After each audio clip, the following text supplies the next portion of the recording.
Classroom Under the Sea is made possible through the generous support of Diversity in Aquatics, the project's official sponsor. To learn more, please visit diversityinaquatics.com. Additional support for this episode comes from PADI, the Professional Association of Diving Instructors. Classroom Under the Sea is presented by the Marine Resources Development Foundation on Key Largo in the Florida Keys, and Roane State Community College, one of Tennessee's community colleges. Hi. Sarah. What's happening? Hi, Lisa. Hey. Welcome I thought for a second they didn't want us. I'm like, can we come anyway? Sarah and Lisa will join us for Classroom Under the Sea right after this.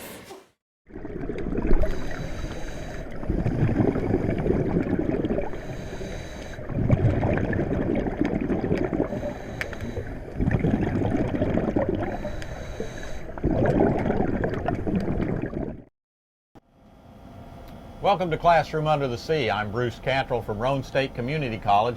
We're broadcasting live from Jules Undersea Lodge in Key Largo, Florida. Now, because we are broadcasting live in an underwater habitat, you may hear some background noise, and that's simply the sound of our life support systems. If you would like to comment or ask questions during the show, you can contact us on Twitter at #ClassroomUnderTheSea, or you can get on our Classroom Under the Sea Facebook page.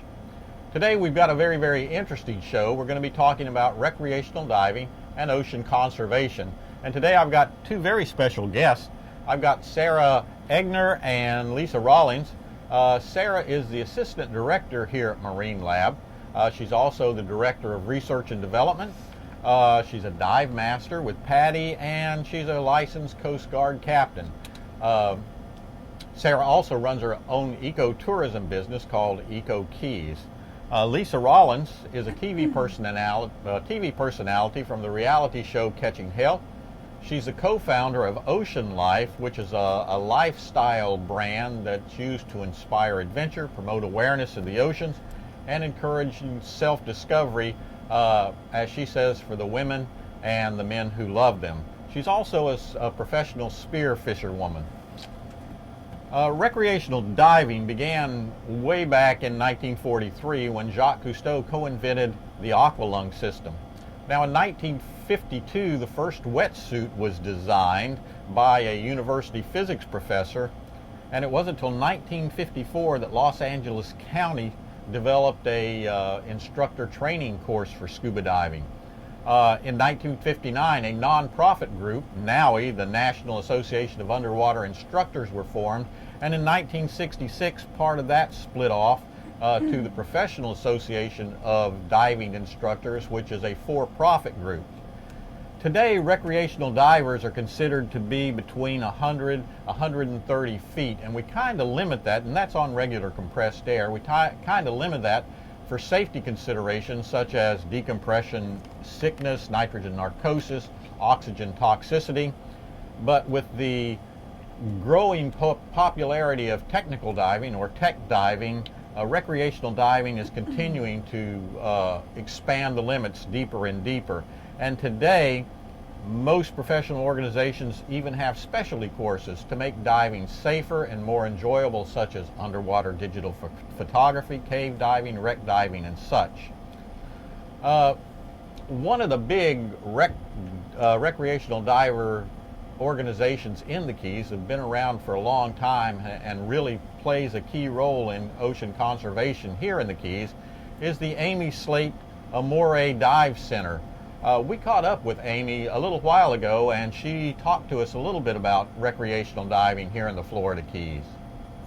Good day, everyone. Here we are in beautiful Key Largo, dive capital of the world. And I'm here to talk with you today about how recreational diving has affected marine conservation efforts. And in my personal opinion, if it weren't for scuba diving and people learning about the beautiful wonders underneath the ocean sea, we would not even have as many marine conservation efforts, because it's the love that the divers have for the sea that have created so many of these marine conservation organizations. So my first love affair with the ocean when I was just a little girl, 9 or 10 years old, and my parents took me for a trip down to Key West. We lived in Miami. And we stopped at a dolphin facility, and I was given the opportunity to swim with a dolphin. And I got into the water a little anxious and then just relaxed as I swam with this beautiful dolphin. And I just enjoyed it so much, and it definitely started my love affair with the ocean. After getting out of the water, I told my mom and dad, I'm like, Mom, Dad, this is where I want to be, in the ocean. I love it. Diving actually started with our pioneers, Jacques Cousteau, who was the first to develop the underwater equipment that you needed for diving. He also did a lot of documentaries and wrote books about the oceans and got us all very, very interested.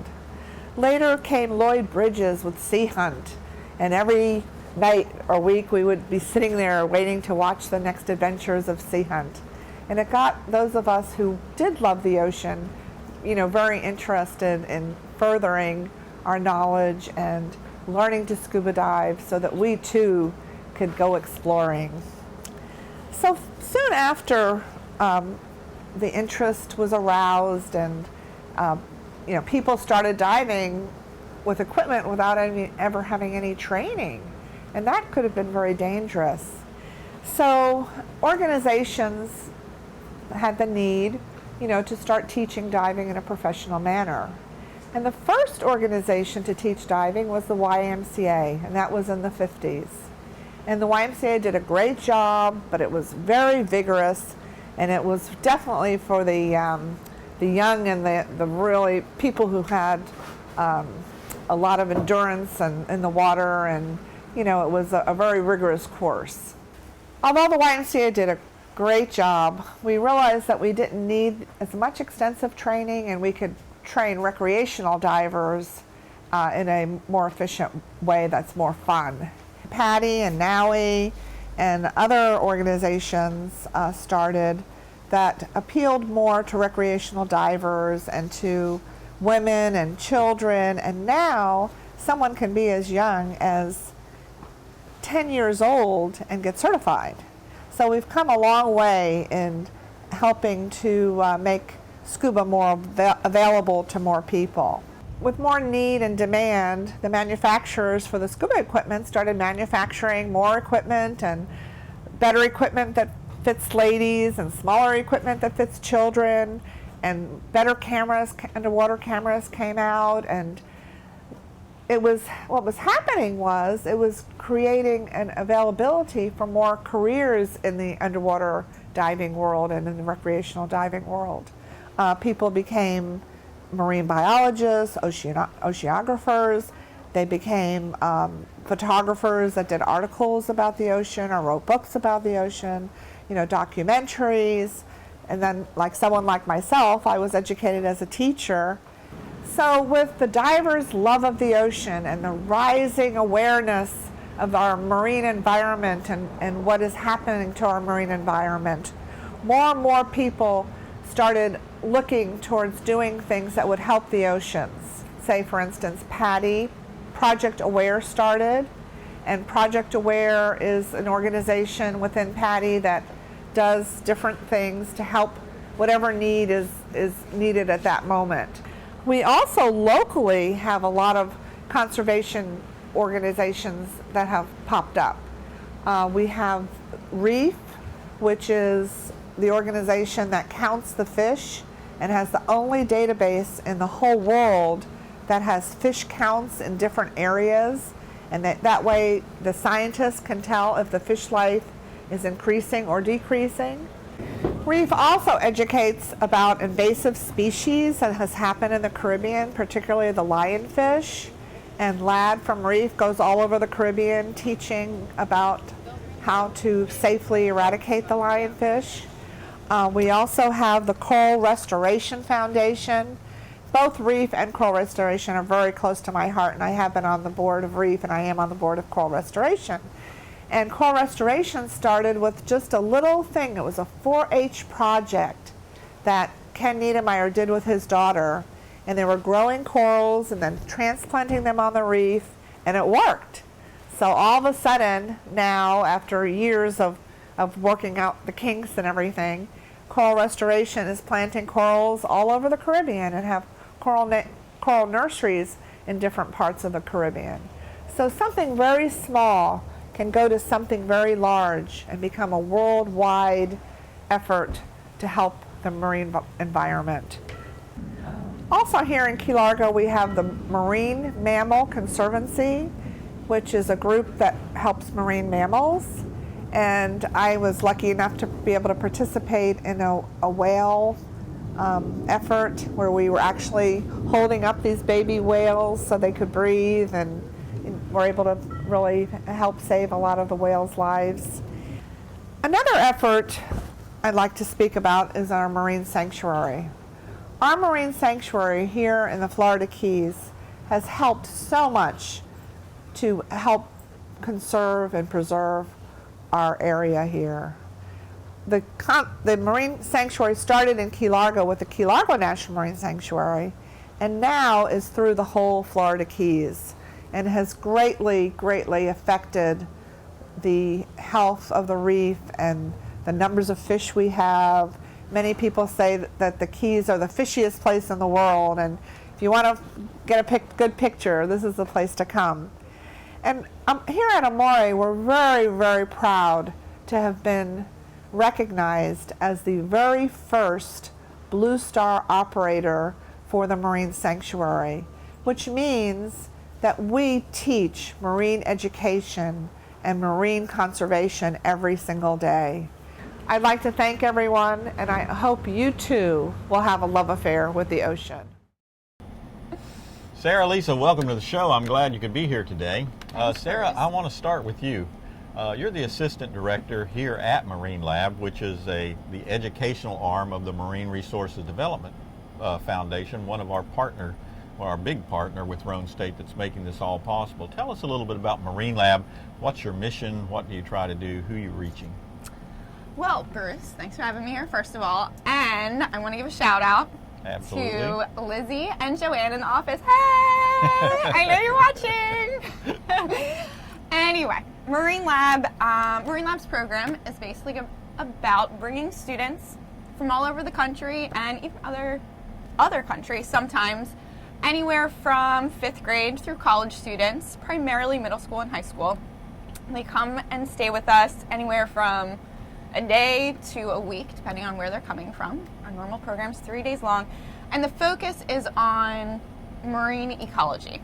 And since we're in a great location for subtropical marine ecology, we really try to teach them about the seagrasses, the mangroves, the coral reefs, the interconnection of those three habitats. Yeah, we've talked about that before. I've talked about that with a lot of educators. So you think it's boring, Bruce? No, a lot of colleges and universities that have marine science have a field station, but they tend to specialize in sand dune ecology or mangroves or Gulf Coast. But down here, you kind of got everything. We're lucky. We're in a good spot for it. We have a great location sitting right on the ocean side where we can get over to the bay easily, right through the cut in Key Largo, get out to the ocean really easily, just a few miles offshore to the reef. So we're in a really good spot for all these different habitats. So you've got bay with seagrass, you've got the mangroves, you've got the Everglades, you've got the shallow reefs, the deep reefs. You've got it all down. We got it all. Pretty lucky. Now, if somebody comes down and they want to do a program, do they get with you all? How do they do it? Do they design it? What do they do?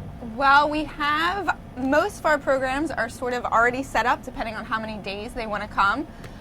They can be customized to a point. We have a lot of programs set up for advanced students, AP students in high school or college students. As the director of research, part of my job is to integrate various citizen science opportunities into the curriculum. So some schools are looking for things like that where the students can assist in data collection for us or other organizations or scientists. So in some ways we can customize. Okay. Lisa, let's bring you into the conversation here a little bit. Now, you started your own company, Ocean Love Her, which I kind of misquoted a minute ago, but we've talked about it before. You use this to inspire people, particularly women, I guess, How do you do that? Well, first of all, Ocean Lover was born from the sea, as I like to say, because of my experience on Catching Hell. I was the only woman on the television show, and that inspired a lot of women just by being on TV as a spearfisher woman. And then I have obviously lots of adventures and stories, so I use the website to blog and share about my experiences and teach people life lessons, hopefully, and share my love of the ocean, and hopefully that inspires them to love it too. Well, it's good to see you again. If you all don't know this, but when we had a group here last summer, Lisa came down and stayed with us, and she spent 24 hours with us, got her aquanaut certification, and we had an opportunity to talk to you about some of your experiences in the ocean, good and bad, with recreational diving, and I want to touch on those in a little bit, but I want you to tell us about one thing. When we were coming down here getting ready to enter the habitat at the beginning of October, we met with you up at Port Charlotte when we stopped at the Charlotte Academy up there. Hey, Charlotte Academy, I'll shout out to you guys. And you were telling us that a lady had contacted you about her daughter's birthday. Yeah, about 2 months ago I received a random email and she said, I know this is a strange way to meet you, but my daughter's 14 and she's the only girl among her friends that goes spearfishing. And is there any remote possible chance way you would ever consider diving with her? And to me, I looked at it as an honor and an opportunity you were to her dive hero. with her. Yeah, well, I didn't want to put it that way, but Hero. So we arranged the date, and I drove over to the East Coast and went diving with her, and I really hope to stay friends with this girl for a long time. She's 15 years old. Hi, Jade. I hope I'm embarrassing you. Hey, Jade. And she is everything that I wish I had been when I was a teenager. Motivated, goal-oriented, loves the ocean. I asked her, so what do you want to do when you grow up? And she said, anything that involves the ocean. So those are the types of people that I want to encourage, inspire, and stay friends with. Yeah, one of the things we're trying to reach out here is to connect with people. There's a lot of people who watch this program that have never seen the ocean, and it's hard to believe, being down here, that there are people out there that have never been to the ocean. We have college students in my classes, in Jessica's classes, that have never been to the ocean yet, and we're trying to make that connection. One of the first ways, of course, you get to the ocean, you go to the beach and swim in it, but the natural progression seems to be scuba diving. And that's what we want to talk about a little bit about now, is the recreational diving. Now, you've both been diving for a long time. You've both spent a lot of time around here diving. You've seen all kinds of divers, good and bad. Let's talk a little bit about recreational divers. Sarah, I'll start with you, then we'll jump over to Lisa. Lisa, feel free to jump in here. Let's start. I will. Let's start with some of the good. Let's start the recreational divers out here. What kind of good are the recreational divers doing out here on the reef? Well, a big part of the good that they're doing comes from a lot of the local organizations providing opportunities for recreational divers to want to, or to have the chance to do good. So we have divers come down all the time, and over the years they've seen what's been going on with the health of our coral reefs, and they want to help. And different organizations have sort of provided that avenue to allow these recreational divers to help, such as the Coral Restoration Foundation and Reef that does the fish surveys. I'd like to think my company, EcoKeys, does the same. It sort of provides these recreational divers a place to go where they can learn more about the science behind the coral reefs and then figure out what they can do. The other things, the dive shops have done a lot better job lately in educating the recreational divers. When they take them out, they kind of tell them more about the do's and the don'ts and why you shouldn't touch the coral, right, that sort of thing, which goes a long way. What do you think, Lisa? Well, what I was going to add on to that, Sarah, which you so lovely put. Yes, Lisa. Was you don't even have to be a part of an organization or get involved with a group to do your part. I've never been involved with a company who goes out and does eco tours, though it sounds like a great idea. Every time I get in the water, not only am I looking for fish to bring home for dinner, but I'm also looking for garbage. I can't tell you how many pounds of trash that I pull out of the ocean. I mean, even when I go to the beach, that's ocean ocean conservation. Even when you're walking down the street and you see a plastic bag blowing by, pick it up and throw it away. That's ocean conservation right there, and you don't even have to be a diver for that. Let's see, what else was I going to say about? Yeah, I mean, that's part of it. Is you just that all goes you a have long to do way. is think about your community, think about your personal space that you're taking up in the world, and get involved and do something to help. The other part that recreational divers are doing are helping to control and tame the lionfish explosion that's happening. The state of Florida is so adamant about curbing that as much as they can. You don't even need to have a fish license to harvest lionfish. They say take a pole spear down and clean them up. They're an invasive species. They don't belong here, and they're damaging our environment. And they're good to eat. And they're delicious. And they're good to eat. As long as you can get one that's big enough. We had Lad Adkins on here, and he was talking about that's one of the strategies that they're developing to help eradicate the lionfish is to get more. It makes restaurants sense. We're good at introduce them. overfishing, Yeah. right? May as well go for it. Well, speaking of overfishing, let's transition there. Now you're down here, Sarah, in a protected environment. Lisa, you're out on the ocean. You're spearfishing. We've talked a little bit about before.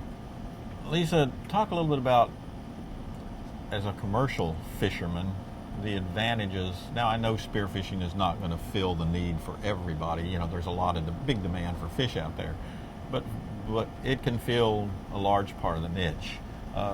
Talk to us a little bit about the advantages of spearfishing over nets or trawling or whatever. Well, one of the reasons why I am a big proponent for spearfishing is because it is the most sustainable form of harvesting fish that there is, in my opinion. When I go underwater, I take a spear gun and I'm targeting a specific species. I know what it needs to be, and that's what I'm targeting. If you're on a boat, no offense to fishermen, but if you're on a boat and you drop a fishing pole and a line in the water, you don't know what you're catching sometimes. And when you pull the fish in, maybe his bladder is enlarged and he can't be vented. You know, spearfishing, I don't have that problem. I don't leave behind trash and garbage like nets and hooks and fishing line that kills other marine life. I've seen turtles drowned underwater because they've been tangled in fishing line. Well, yeah, I don't do that. Yeah, let me throw something in here. Just the other day, just a couple of days ago, here in the lagoon at Marine Lab, we had manatees in the lagoon, and Jess and I went out to dive with the manatees, and one of those manatees had a tremendous amount of fishing line wrapped around it, and luckily it got removed, but it was a tremendous amount. The line, the sinkers, everything, and who knows what could have happened. And that goes back to doing your part in ocean conservation. Right. I've rescued nurse sharks who've been tangled in the reef on fishing line, and unfortunately I wasn't able to save the turtle. It was already dead. But the type of fish harvesting that I do doesn't leave behind any garbage. It doesn't damage the reef. I go down in the water with a clear intent and a specific goal, and then I come home and cook dinner for my family. And to me, it is the most sustainable form of fishing that there is. Okay, let's go back to the protected area. We were talking about trash in the ocean and removing trash. Sarah, now let's say somebody throws a can or a bottle overboard in the marine sanctuary. It sinks to the bottom. It's been down there for a year or so. It's starting to get marine organisms growing on it. Is that still trash to be picked up, or is it one of those things, because the organisms are protected, it stays on the bottom? Yeah, that's actually a really tough question, and I truly, as a biologist, don't know what the right answer is. Now, the rules in like a sanctuary preservation area here is you don't touch it. You don't touch anything, no matter what. Even if it's clean trash? The rule is no, but would I personally? Probably.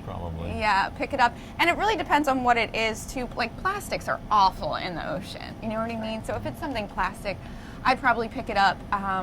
Glass, not quite as bad. Those plastics, they break down, and it's affecting every animal out there. All of our big whales are filtering it through the baleen, and they're getting this huge ingestion of plastics. I mean, it's not just when you see a big chunk of plastic, it's little itty-bitty microscopic particles in the water. So plastic, for sure. Go for it. Yeah. Just last week, I'm an avid runner, and I was running on the beach, and I was chasing after a seagull because he kept trying to eat a piece of a plastic shovel. And I said, sorry, buddy, I'm not letting you eat this. Yeah. So Finally, it's I not won. just in the water, it's on the shore as well. Yeah, on the beach. Yeah, and remember that a lot of the pollution on land, I think the stat is like 80% ends up in our ocean. Exactly. So cleaning up is not only having to go into the water and pick it up when you're walking along the road. Well, you know, I've been with your classes where we've gone through the mangrove, and you can Yeah. see the plastic bags being tangled up in the mangrove. Yeah, and I don't mean to give the impression that everywhere there's trash, but it course. doesn't take a lot.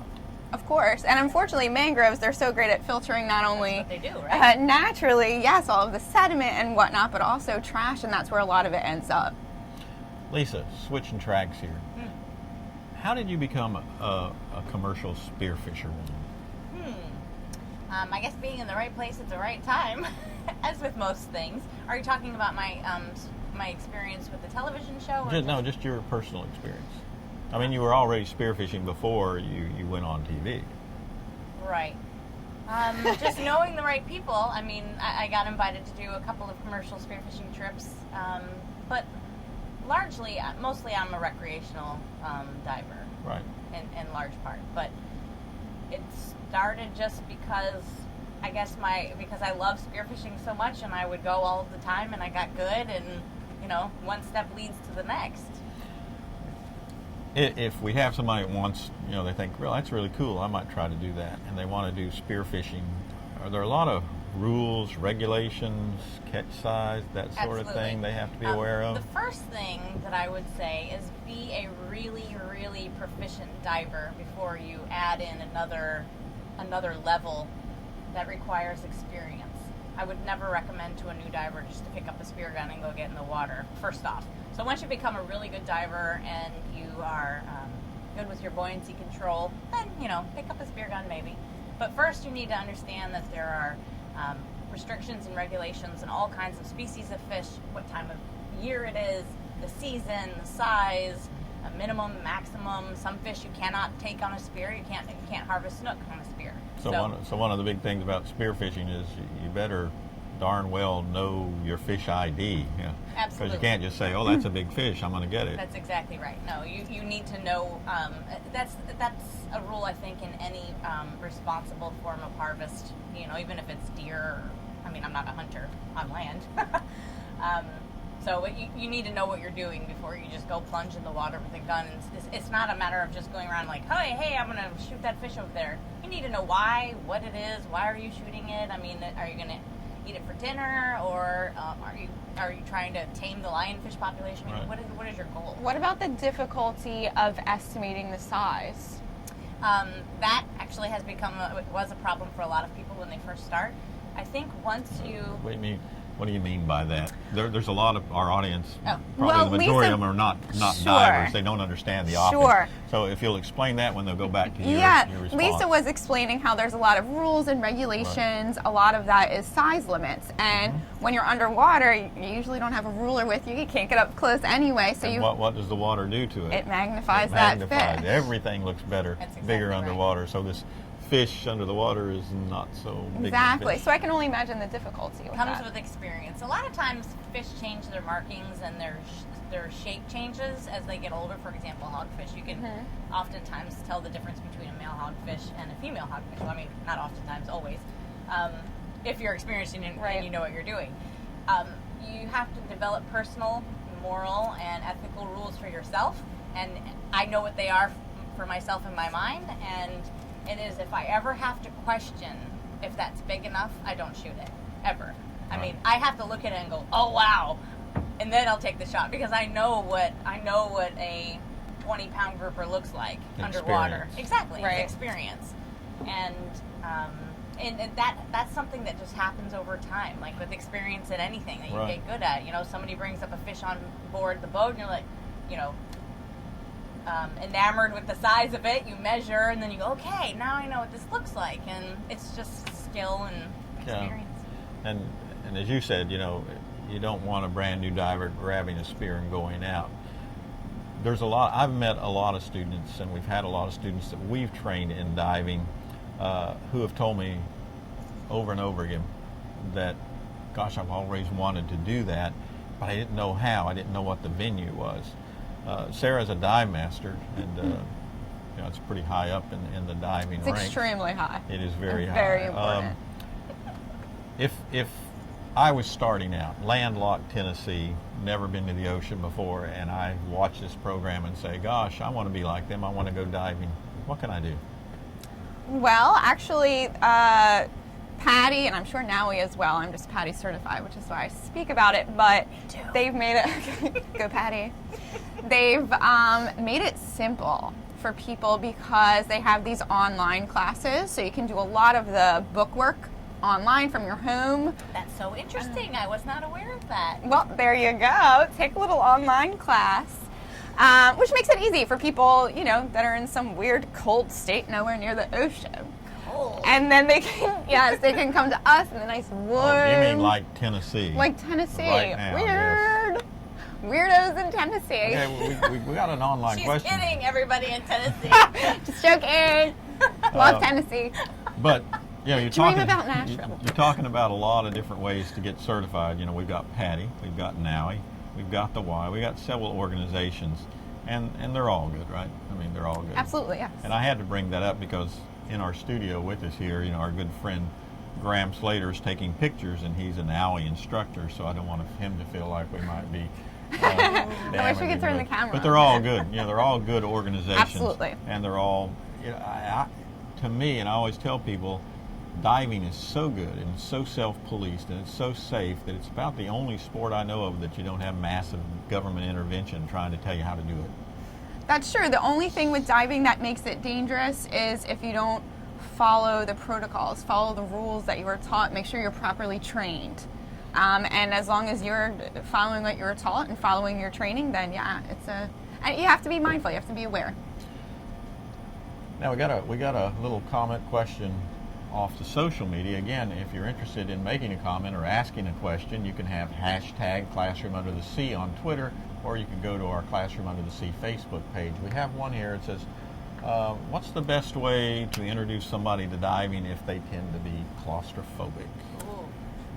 I have found in working with a lot of new divers or people interested in diving that is an issue, which to me is so confusing because you're in the big open ocean. It's the opposite. The first time I did my, the first time I got in the ocean, because I got certified in the center of the state of Florida in a lake where my first shipwreck was a sunken rowboat, which I thought was kind of funny. But I remember the first time I went out into the ocean and I kind of got a little panicky thinking, wow, it's really big out here, really deep, really far. So the idea of claustrophobia is kind of hard to imagine.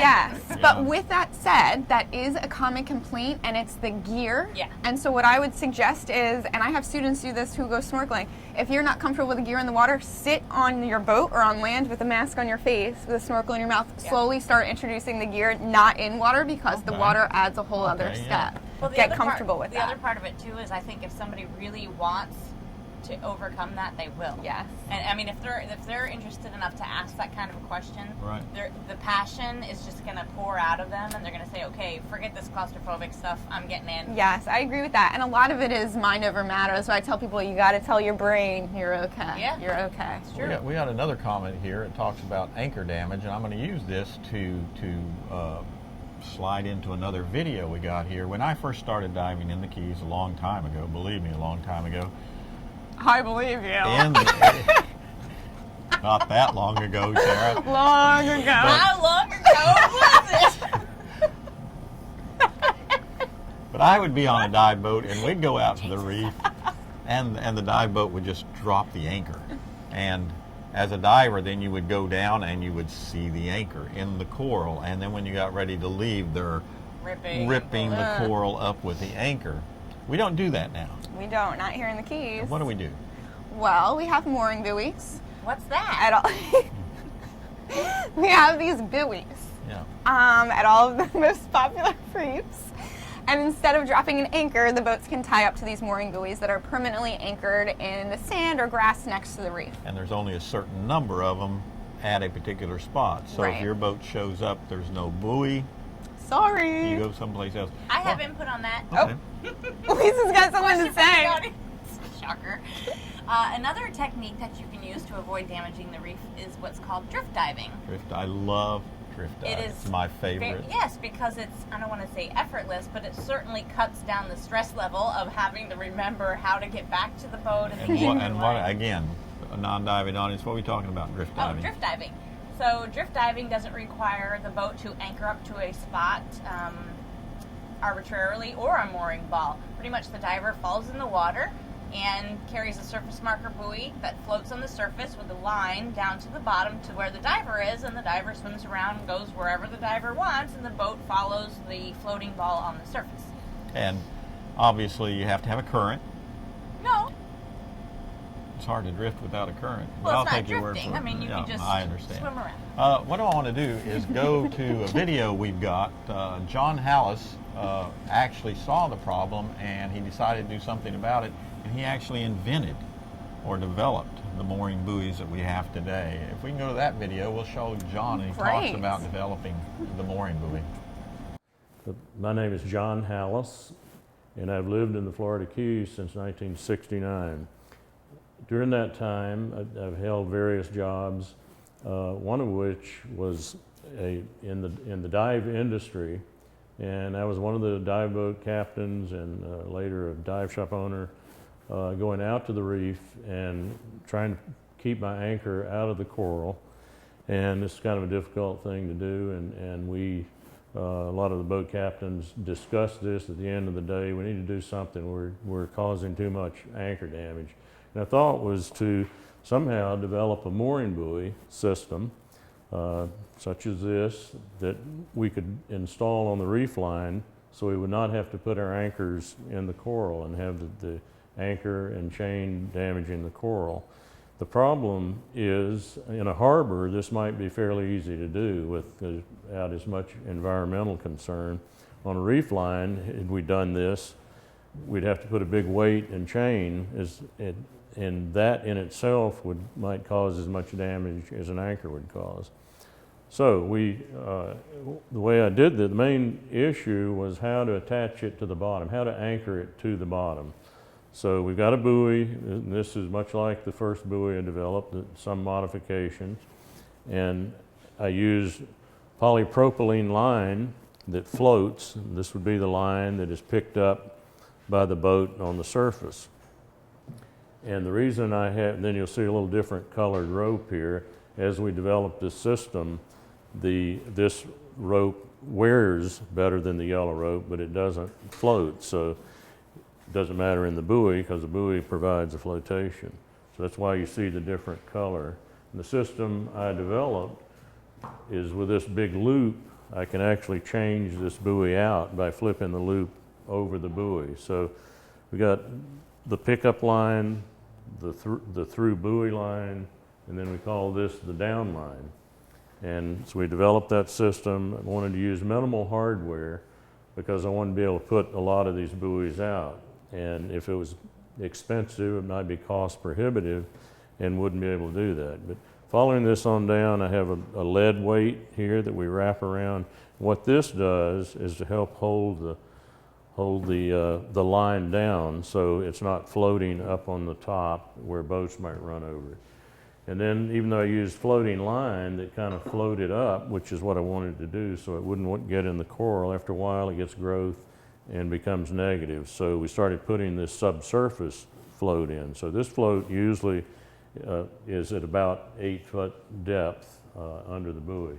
But the thing that really made this work for me was to core into the bottom, the hard limestone, the dead coral, the older coral, and we would core down into the limestone and then take cement, you mix on the surface, bring it down, we'd put it into that hole that we drilled that was this deep.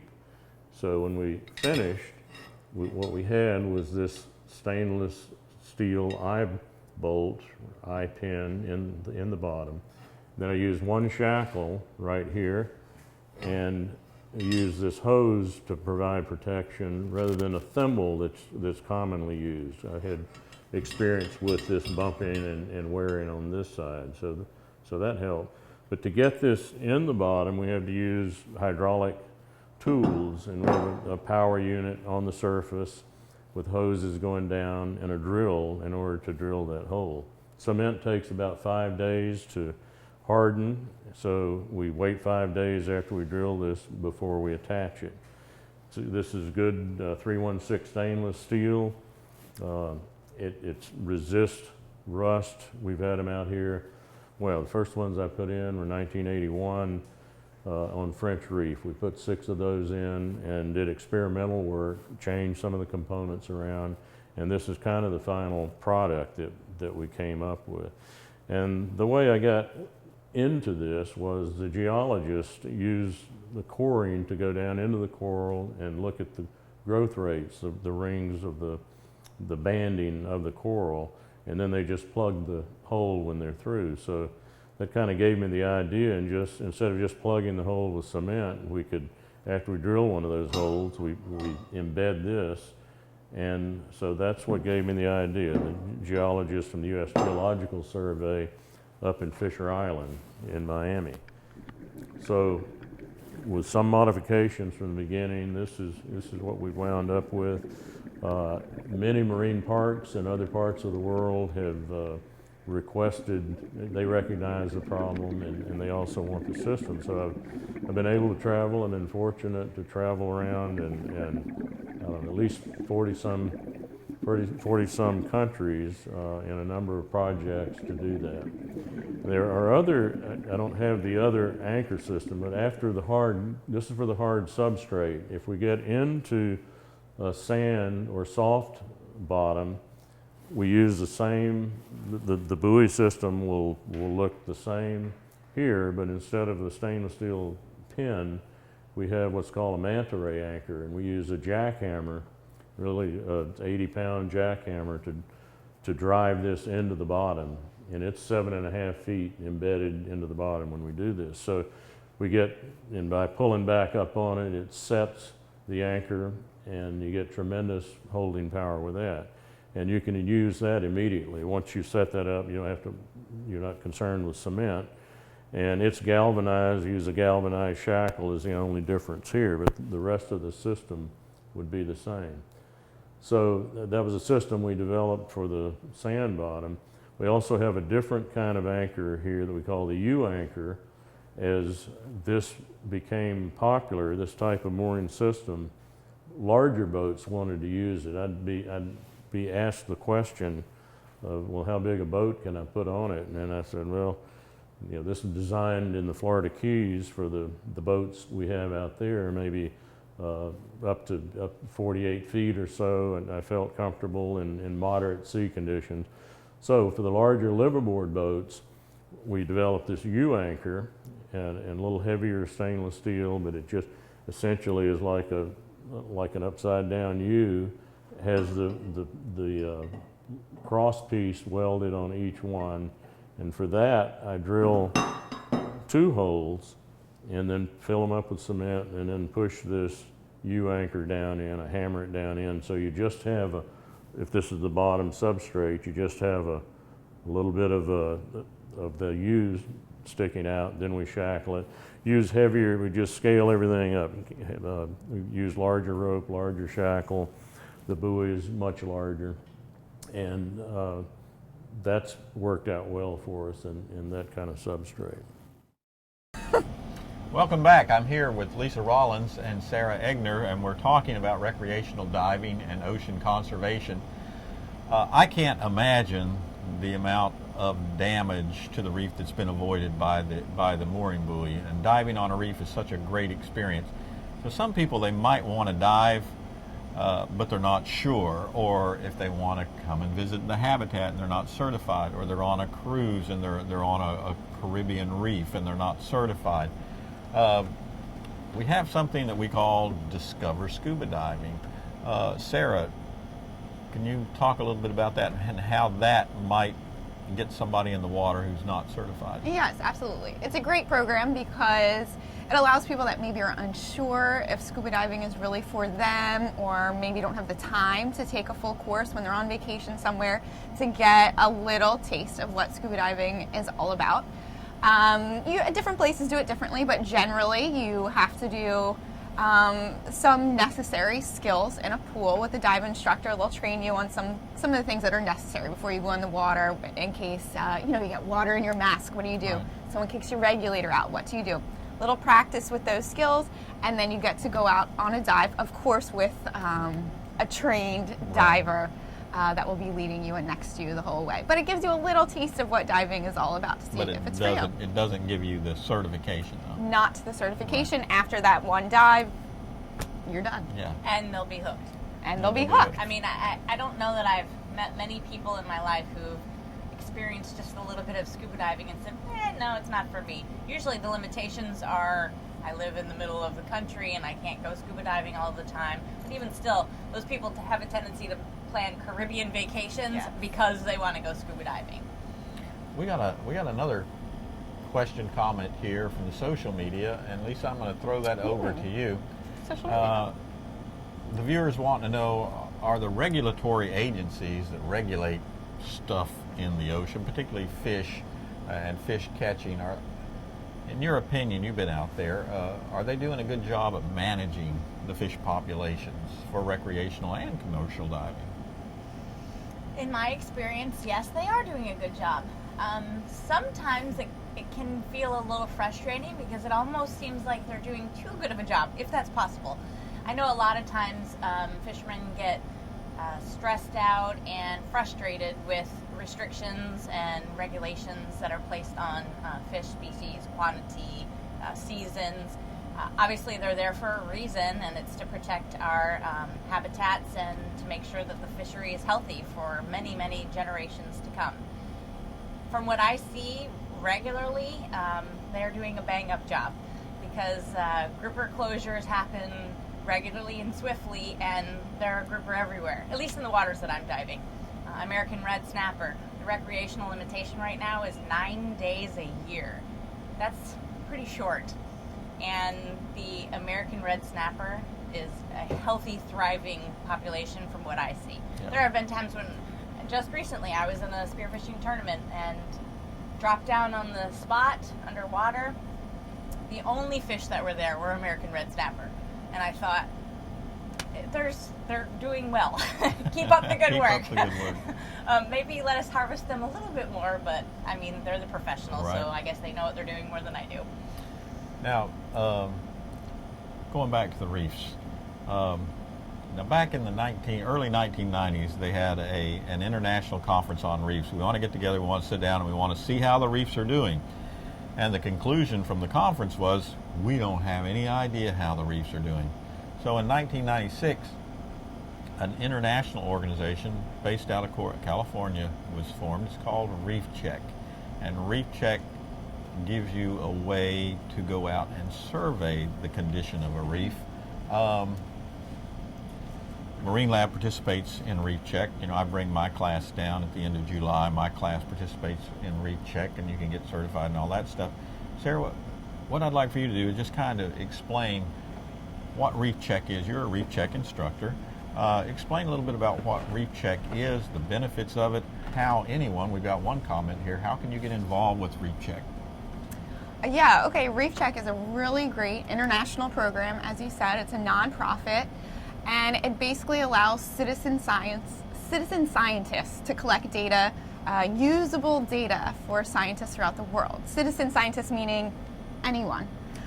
Anyone who's a certified scuba diver can easily be trained. Like you said, our students come here, and we have high school students participating in this program, easily trained within a few days.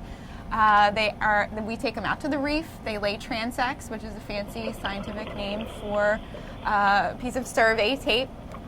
And, they're all assigned different tasks that they need to do, whether it's fish surveys, looking at the substrate, and all of that data is entered into an international database that is then usable by scientists throughout the entire world. And in that way, we're getting a lot of baseline data on what a reef is looking like. And we can monitor changes over time, which is really important. I think that's a fantastic program. Absolutely. That's almost similar to social media. I mean, you're getting communities of people involved, and they're doing real-time reporting. I love that. Yeah, and it's good data, usable data, And what they're having them collect is things they can easily be trained in. A certain number of fish species. They don't need to be able to name every Right. fish out there, things like that. So if somebody comes to Marine Lab and they get their certification card in Reef Check, they go out on a reef here, French Reef, Molasses Reef, they do a survey, then what? What good does their little card do them? Well, then they can go to other areas throughout the whole entire world.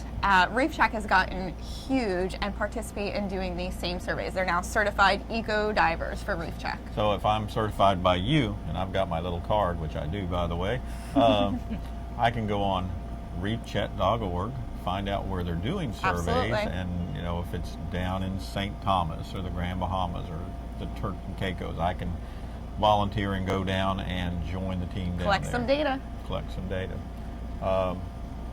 And that's the thing, it's about data collection. Absolutely. And it's one of the selling points for my students. You're not just out on the reef looking at stuff, you're collecting real scientific research information. Now what do you do with it? You upload it.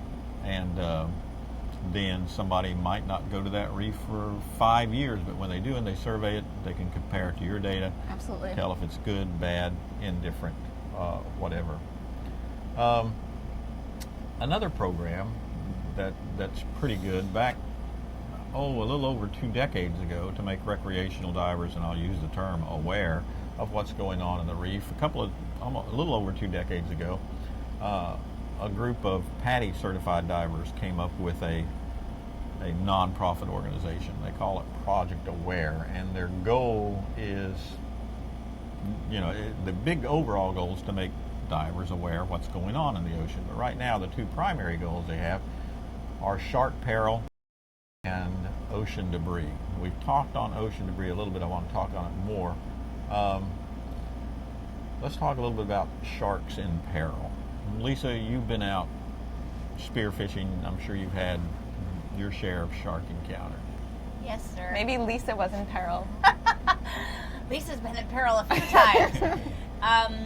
I feel fortunate to have had the experiences that I've had, even the ones that involve sharks, because I know innately from experience that sharks are not interested in people. Right. The media and the television world have a tendency to make them seem as though they want to bite the leg off of every diver who enters the water, and fortunately that is not true. Right. Even the show that I was on had a tendency to portray sharks as a little bit scary, and granted, they can be scary. They become scary when you're swimming around with a bloody fish in your hand. Then it's a different story. But if you're just down in the ocean and counting fish and keeping track of coral, the sharks are probably more intimidated by you than you are of them.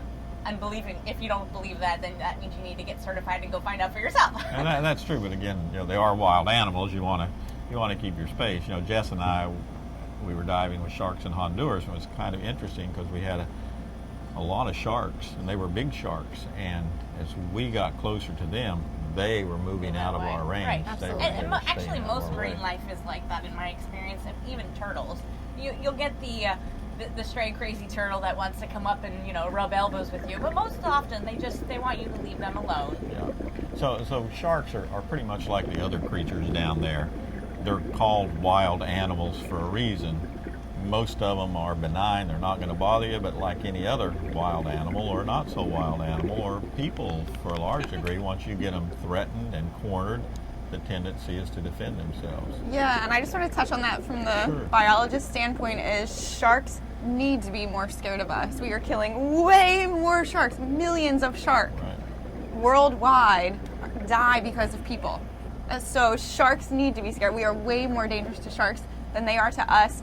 And a lot of people think sharks, who cares? They hurt people, let's just kill them. But sharks are top predators. You take them away, everything else is slowly going to start to Yeah, disappear. they're essential in the ocean, absolutely. Well, a couple of weeks ago we had Jose Castro, who's the foremost authority on sharks with NOAA here, and he was talking about what he's trying to get going. Even in college and high school laboratories, when you do shark dissection, you're doing the dogfish. So Right. he's talking about now that they've been hunted and Oh, killed because of that. so much that he's even thinking, maybe they should come up with something else to dissect other than the dogfish, because there might not be any dogfish Right, around that too makes much sense. longer. On this topic, can I ask your opinion as a biologist? I guess. How do you feel about scripted shark feeding? I do not like it. I do Me not neither. like feeding of any wild animal. Any wild animal should not be fed, not in the water, not on land. I agree. Why They is don't that? need our food. And what happens down here, if you feed the sharks or any of these animals, they're going to start getting more accustomed to people. They're going to swim up to you. That barracuda may nibble a finger. Now that barracuda dies. A lot of the fish that come up when you feed are the fish that would be eating our algae that is killing the coral. It's like feeding these wild animals is literally, it's hot topic, you got me going, but Good, it's me really too. something They're that not- should not be happening. Well, it's I'm not, very it's passionate not just, about it, It's not just actually. animals in the wild, but where I'm from in Tennessee, in the Smokies, you don't feed the bears, because Why is once that? they get used to you feeding them, they're looking for a handout. And I might be the one to feed it, but Sarah here might be Elmer Fudd with the gun. Mm-hmm. And they see Sarah, they don't know if she's got the food or not. They come up to her, she Right. shoots them. In the water, they're used to responding to the food, so when the other people who Then Lisa's aren't, going to shoot it. yeah, so Sarah down there in her Elmer Fudd hat will just And that was actually, your comment was actually what brought that topic to mind. Your comment that they need to be more afraid of us than we are. They do. that, there are some shark feeding operations going on in Florida, and I have just been on social media vehemently arguing about this and saying, can't you see how this is not right? I mean, they're not circus animals. Which I don't even like the circus, but we're not going to go there. Well, the thing is, people want to see the animals, but And I can as a appreciate that. Absolutely. as a They're recreational beautiful. diver, you've got divers out on the boat. They want to see stuff. I understand that. As a recreational diver, you drop over the side. What can you do as a diver to ensure that you see more things? Go As a regularly. Go regularly. Make sure you go out diving, go slow. Go You don't need to slow. swim fast. You don't need to swim far. People swim so far away, then they get lost, and They think everything else is over the next coral head. but if you- Yes. And I Take it found if you easy. slow down and take it easy, I was diving in Costa Rica a couple years ago, and I went over a coral head, and there was a school of 9 white-tip sharks. It was during the day. They were docile.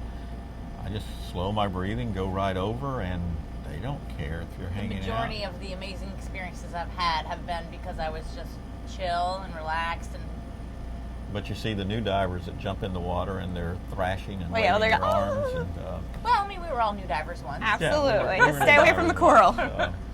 And don't feed the sharks. Don't feed the sharks. Don't feed the sharks. Okay. Was that the right That's our camera? PSA. And we're running out of time here, Oh, man. I know That's so we're much having fun. fun. Let's stay here forever. Yeah, we could, but What else you got? Like unfortunately. Who lives in the pineapple lands? Okay, well, start with you, Sarah. Yes. You got divers coming down into the marine sanctuary at the coral reef. They want to go diving. I read that based on size and people visiting, the Great Barrier Reef in Australia is the largest, has the fewest visitors per unit volume of reef. Florida's coral reefs, right out here, are the smallest and have the most people visiting per unit area. We want to keep it there. We want to have it there for future generations. A diver coming to dive in the coral reefs, what can you tell them?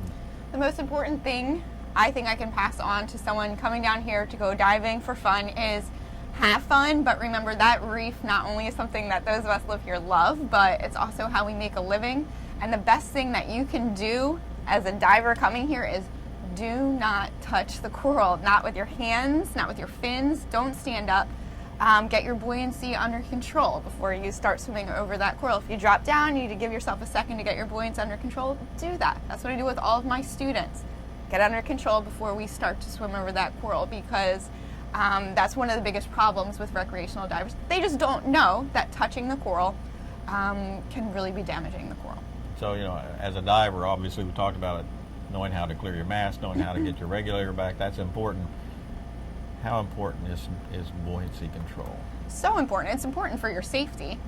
But from an ecology standpoint, it is imperative when you're diving on something like a coral reef. If you're up and down and all over the place, and your fins are all over the place, you are damaging our coral reef. How many times have you been out on the reef, you see a good diver, they got buoyancy control and they're swimming along, but they've got gauges dragging all around the bottom of the coral? All too often, you have to watch your gauges, your hoses, make sure everything is tucked, clipped somewhere for everything to go. Absolutely, it's a good point. Lisa, out in the open ocean, out in your environment, out of the protected area, what advice do you give for divers who are diving out there in almost a totally different environment? That's a good question. What do you got? Me on that one. Well, that's why I asked you, because you have good answers. I don't think that the rules change much. Okay. In fact, I was thinking when you were talking about how buoyancy is important for your safety, even in my sport of spearfishing, buoyancy is super important. If anytime I'm hunting, my little mantra in my head is to act like a turtle. Think like a turtle, act like a turtle. Slow, controlled. There's no... Because the fish, they respond and can read your body language. And if you notice the turtles and the fish, they kind of cohabitate pretty well. So if you try to think, I'm going to be like a turtle, Yeah, be the turtle. So Lisa's rule is be a turtle. I threw that question out there because I would have been surprised if you had said anything different than a regular diver. But recreational diving, you're taught by a tried and true, with regardless of which organization. The protocols that teaches you to be a good diver are tried and true, and if you successfully complete the course and get certified and you use those protocols in the water, you're going to be a good diver, right? Yes, and in my closing remarks, I just want to add that scuba diving has really, I'm going to get emotional, really changed my life. From that first blue water experience. And she really is. I love the ocean. ocean. She loves it. I'm an ocean lover. To hearing humpback whales, to diving with manta rays. I mean, it's changed my life, and I'm so thankful for that first. Actually, I know we have to finish up, but yeah. I got introduced to scuba diving because someone described swimming with a turtle that was as big as a car, and I thought, that's amazing.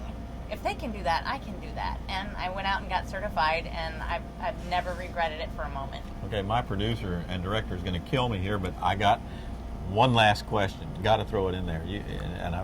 I can't talk after Lisa now. She says these emotional you've remarks. Been diving for I'm a long like, time. diving's cool. Been diving a long time in a lot of places. Very quickly, most memorable dive. Oh, that's so hard. Not for me, I know the answer. That's so hard because sometimes my favorite dives are when I find that little nudibranch that I've never seen in a book that I can't find pictures of. But probably my most memorable. I've seen manta rays a few times, but one time I was guiding 4 Marine Lab students. I don't know what happened to chaperone, but I didn't have an adult. And I was in very shallow, 20 feet of water. Manta ray would have been the last thing I would have expected to see. Just me and 4 kids, which Bruce knows is a rarity. Usually I've got 12 people behind me all over the place. I have these good kids, high school students, and this manta's swimming towards us. We're in this groove with spurs of coral on either side, and I start freaking out. And for the kids, they loved it because they saw me freaking out. And one of the students that was in that group before has now come to Marine Lab 3 different times, and he sent me an email that now he's going to study marine science in college, and he's like, I remember when you freaked out about that manta ray, because it was so exciting to me, so they're like, I guess this is cool. Yeah. It was cool. Lisa.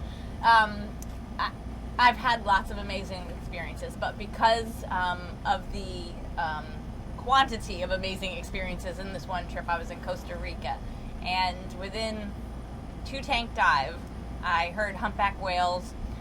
I swam with manta rays that looped over my head, that if I could just reach up 1 more inch, I could touch its belly, and a wall of thousands and thousands, as high as you can see in the water column, as far left and right, and as far deep. A wall of cow rays flying in unison, cool. coming right at me. So I had my buoyancy control. I just floated there in the water. About 15 feet in front of me, they parted, swam around. Look, I got goosebumps.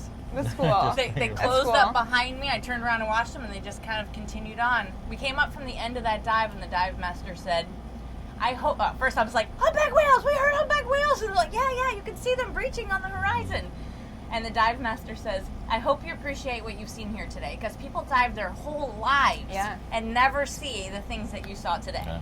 And that's the other great thing about scuba diving is that you never know when it's going to happen. You can go out with the goal that, I'm going to go see 16 whale sharks today. No, it may not happen. You may think, I'm just going to go out for a quick little 2-tank dive, and you may see 16 whale sharks. I mean, you just never know. You can dive the same spot every day. Every day, and it's different. I agree with that. It's one of the reasons why I love it. You Me too. never know what you're going to see. Love it. Okay, Jess and I. She can't Absolutely. stop. Go ahead. One more thing. Thank you so much for having me here. And my partner Melissa and I have a hat for you. Well, and thank Jessica, you. we have a shirt for you. I know you can't come from behind the camera, but that's for you. Oh, yes, she can. I don't have anything for Here, you either can of you. I got Jessica's shirt. Yeah, you want a shirt, Jessica? Sure. So I hope you enjoy it. Wait, no.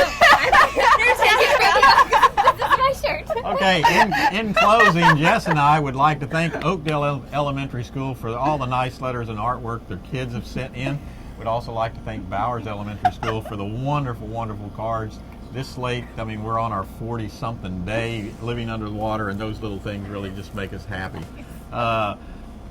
For Lisa, for Sarah, for Jess, myself, Jules Undersea Lodge. We want to remind you, next week we'll be here, and not next week, next week's Thanksgiving. We'll not have a program on Thanksgiving, but the week following that, we'll be on coral restoration. Ooh. And that's going to be a good one as well. I love it. That'll be a good one. Yeah, come on back. Okay. For Jessica, Marine Resource Development Foundation, Roane State Community College, hope you all have a great week. Peace. With each breath you take, you're connected to the ocean. From the freezing Arctic to the warm seas of the tropics, every drop of water contributes to life as we know it. The ocean provides food, regulates our climate, gives us oxygen, and acts as our planet's life support system. Yet only a fraction is protected. The ocean is fighting for its life, but there is hope. Project Aware is a growing movement of scuba divers and ocean advocates from every corner of the globe, and we're approaching ocean protection from a unique perspective. Beneath the surface, we see the issues facing our ocean planet firsthand and have the skills to take action underwater. Together, we're tackling some of the ocean's toughest challenges in our favorite dive sites, in our communities, and at the highest levels of government. We've helped to protect threatened sharks and rays, waged war against trash underwater, and we've made history by supporting the creation of the world's largest network of marine reserves. In short, we're working for a clean and healthy ocean. But every achievement in ocean protection starts with you. Each donation, no matter the size, is critical to our next ocean victory. Give today and join us in protecting our ocean planet. One dive and one victory at a time.